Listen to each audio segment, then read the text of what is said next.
ਕਹਿੰਦਾ ਮੂੰਹ ਤੇ ਸਾਰੇ ਯਾਰ ਯਾਰ ਕਰਦੇ ਆ ਤੇ ਯਾਰ ਦੀ ਯਾਰੀ ਦਾ ਉਸ ਵੇਲੇ ਪਤਾ ਲੱਗਦਾ ਜਦੋਂ ਯਾਰ ਕੰਡ ਪਿੱਛੇ ਮੁਖਲਸ ਹੋਵੇ।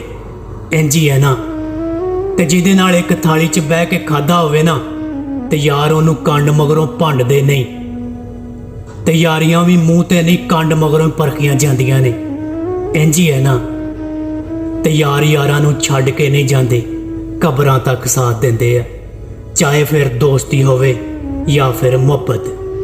ਕਹਿੰਦਾ ਯਾਰੀਆਂ ਵੀ ਪਰਖ ਕੇ ਲਾਉਣੀਆਂ ਚਾਹੀਦੀਆਂ, ਯਾਰੀਆਂ ਵੀ ਪਰਖ ਕੇ ਲਾਉਣੀਆਂ ਚਾਹੀਦੀਆਂ।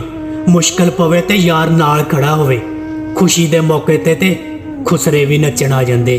गज के टुकड़ों पे रिश्ता जुड़ा है, अपनी नजर से दिल ये गिरा है।